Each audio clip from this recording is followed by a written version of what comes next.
plenty money 1941.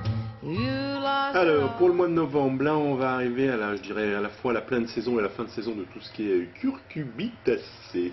Quel est ce nom-là? Donc, tout ce qui est courge.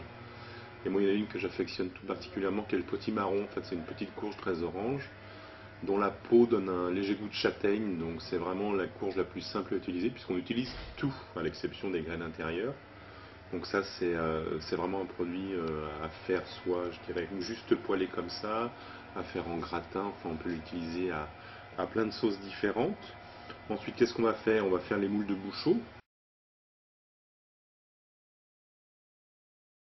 Là, elles sont arrivées, elles sont belles, en fait, c'est des petites moules, mais qui sont complètement pleines à l'intérieur, donc j'ai rien de vaut une moule de Bouchot à toute autre moule.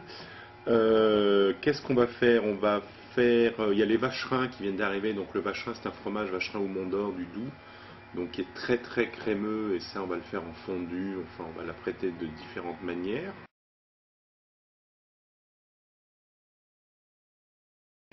Et puis il y a les fruits tels que les poires, les pommes, c'est la pleine saison, donc là on a poché des poires dans un vin à la badiane, pour changer un petit peu de la poire au vin classique.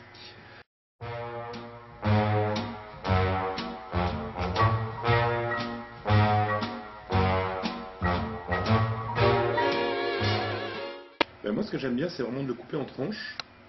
Je veux dire, style des tranches de melon, quoi, tout simplement, et on poêle ça au beurre, doucement, parce que ça met quand même une cuisson relativement longue, il faut une dizaine de minutes pour que le potimarron soit bien tendre, et puis on parsème un peu de curry par-dessus, juste vraiment quelque chose de très brut, donc il y a vraiment ce goût de châtaigne avec le côté curry qui va arriver par-dessus, tout simplement.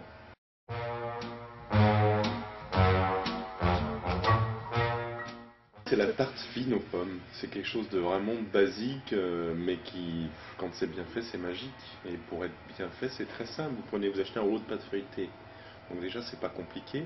Vous soulevez votre pâte feuilletée du papier sulfurisé qui est en dessous, et là, vous mettez une bonne couche de sucre roux. Vous remettez votre pâte par-dessus. Ensuite, vous saupoudrez de semoule. La semoule de couscous, semoule moyenne. En fait, la semoule, elle va avoir un rôle d'absorber le jus de la pomme quand elle va cuire. Donc la pâte ne va pas se détremper, elle va croustiller, faire un caramel en dessous.